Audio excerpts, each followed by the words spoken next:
Des informations, un voyageur tire à boulet rouge sur l'aéroport international d'Alger. Un voyageur a déclenché une polémique sur les réseaux sociaux, en signalant un dysfonctionnement au niveau de l'aéroport international de la ville d'Alger.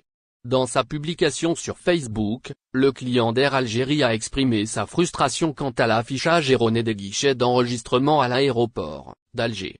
Selon lui, les tableaux d'affichage indiquaient les guichets 53 à 61 pour l'enregistrement sur le vol 1004 d'Air Algérie, alors qu'en réalité, l'enregistrement était effectué sur les guichets 61 à 69. Le voyageur a signalé cette erreur à un agent d'Air Algérie, qui lui a répondu que cette situation persistait depuis longtemps, malgré les signalements réguliers au gestionnaire de l'aéroport. Le tableau d'affichage des départs de l'aéroport d'Alger indique les guichets 53 à 61 pour l'enregistrement sur le vol 1004 d'Air Algérie. Dans la réalité, l'enregistrement est fait sur les guichets 61 à 69. En signalant cette désinformation à un agent d'Air Algérie, il nous répond que cela dure depuis longtemps, bien qu'ils ont signalé à plusieurs reprises ce problème au gestionnaire de l'aéroport. C'est emporté le client du pavillon national. Aéroport d'Alger, la publication du voyageur enflamme la toile. La publication de cette information sur les réseaux sociaux a rapidement suscité une réaction en chaîne d'autres utilisateurs de l'enceinte aéroportuaire algéroise, qui ont partagé leurs propres expériences vécues à l'aéroport d'Alger. Les réactions ont été vives et passionnées, certains exprimant leur indignation face à la situation, tandis que d'autres ont exprimé leur solidarité avec le client frustré. L'erreur de l'affichage, je l'ai constatée jeudi 16 mars, j'ai failli me faire avoir, a d'ailleurs commenté un internaute. Cette affaire a mis en évidence la nécessité d'améliorer les pratiques de gestion de l'aéroport en général. Les clients ont le droit de recevoir des informations précises et à jour sur les vols et les horaires. Elle doit également servir de rappel aux compagnies aériennes et à tous les acteurs de l'industrie du transport aérien pour qu'ils fournissent des services de qualité supérieure à leurs clients et prennent leurs responsabilités en matière de communication et de transparence. Une jeune femme battue à mort dans son hall d'immeuble. Samedi matin vers 7 h, un homme a retrouvé sa compagne grièvement blessée dans le hall de leur immeuble du 20e arrondissement de Paris. Malgré l'intervention des secours, cette jeune femme de 29 ans est morte peu après. Le compagnon de la victime, 30 ans, a expliqué à la police que sa compagne était sortie la veille au soir avec des amis.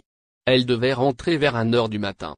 Inquiet, il est sorti de leur logement vers 7 h et a trouvé la jeune femme gisant dans le hall, le visage tuméfié, en train d'agoniser, relate le Parisien.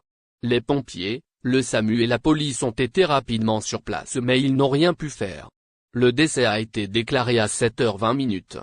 Que s'est-il passé? Grâce à un ticket de caisse, retrouvé dans les affaires de la victime, les enquêteurs savent qu'elle s'est rendue dans un McDonald's durant la nuit. En exploitant les caméras de surveillance, la police a pu déterminer qu'elle était sortie seule du restaurant à 2h28. Agressée entre 5 et 7 h. Le concierge, de son côté, a indiqué aux forces de l'ordre qu'il avait quitté l'immeuble à 5 h du matin pour aller faire sa prière musulmane. La victime n'était alors pas dans le hall. La jeune femme a donc été battue entre 5 et 7 h. Et les enquêteurs voudront aussi déterminer ce qu'elle a fait entre 2h28 et le moment où elle a été agressée. Dans l'immeuble, c'est l'incompréhension. Certains estiment que la jeune femme a dû faire une mauvaise rencontre. Les voisins parlent en tout cas d'un couple discret et ne font état d'aucune dispute, d'aucune scène de ménage ou même de bruit dérangeant, écrit le quotidien français. Une enquête pour meurtre a été ouverte et elle est menée par la brigade criminelle de la police judiciaire. Une autopsie sera faite. Démantèlement d'un réseau impliqué dans le vol de 17 magasins à Alger. La police a réussi à démanteler un réseau criminel impliqué dans 17 affaires de vol de magasins à Dar El Beida, a indiqué, ce dimanche, un communiqué de la sûreté de Wilaya d'Alger. Les services de la 3e sûreté urbaine de Bordj El Kifan qui ont mené des investigations suite à plusieurs plaintes déposées par les propriétaires des magasins objets du vol par effraction ont réussi à arrêter 4 individus dont une femme, des repris de justice âgés entre 16 et 40 ans. Le dit réseau est impliqué dans 17 affaires similaires de vol de magasins à travers la circonscription administrative de Dar El Beida, est-il expliqué dans le communiqué.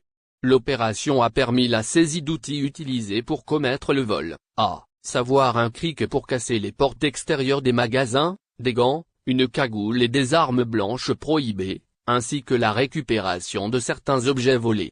Les mis en cause seront présentés devant le parquet territorialement compétent pour association de malfaiteurs et vol par effraction et escalade de nuit, conclut le communiqué France. Un Algérien tué lors d'une agression armée à Lyon. Une semaine nous sépare de l'assassinat de Khaled M, lors d'une fusillade à Lyon. À quelques jours seulement, les forces de l'ordre françaises annoncent le meurtre d'un autre ressortissant algérien, âgé de 18 ans, suite à une agression armée. En effet, il s'agit de Youssef Khalil, âgé de 21 ans, qui a été tué lors d'une agression armée à son domicile, situé à Lyon. Les faits remontent à la matinée du samedi 25 mars dernier. Un jeune Algérien tué lors d'une agression armée en France. En effet, suite à cette agression, les éléments du service de police de Repentigny ont reçu un appel de la victime, Youssef Khalil, indiquant ses blessures, vers 4 heures du matin. Par ailleurs, suite à l'intervention de ces derniers, le jeune Algérien, grièvement blessé, a été transporté vers l'hôpital où il succombe à ses blessures. L'enquête lancée pour retrouver les traces du meurtrier a été confiée à la section des crimes contre la personne de la Sûreté du Lyon. Mais pour l'instant, les circonstances de ce crime sont indéterminées, et les enquêteurs n'ont trouvé aucune trace sur le suspect. Selon la porte-parole de la Sûreté du Lyon, qui s'est exprimée sur cette affaire à la presse canadienne, à ce stade des investigations, les enquêteurs ignorent si la victime est déjà connue par les services judiciaires, ni le type de l'arme utilisée. En revanche, des techniciens spécialisés en identité sont sur les lieux pour tenter d'éclaircir les circonstances entourant cette agression. Un garçon sans passé à problème. La porte-parole la Sécurité du Lyon invite les personnes disposant de toute information de prendre attache avec la centrale de l'information criminelle de la Sûreté du Lyon. De leur côté, les proches de la victime se montrent choqués de ce qui vient d'arriver à leur ami. En effet, ces derniers décrivent Youssef Khalil, qui habite encore chez ses parents, comme un garçon drôle et sans passé à Macron appelle Tebboune. Au menu, l'affaire Amir Abouraoui. Les choses semblent rentrer dans l'ordre entre l'Algérie et la France. Les deux chefs d'État veulent en effet aller davantage dans leurs relations et dépasser les divergences, avec notamment le retour prochain en poste de l'ambassadeur algérien à Paris. N'oubliez pas, abonnez-vous à notre chaîne Olive News et activez les notifications pour recevoir nos publications en temps réel.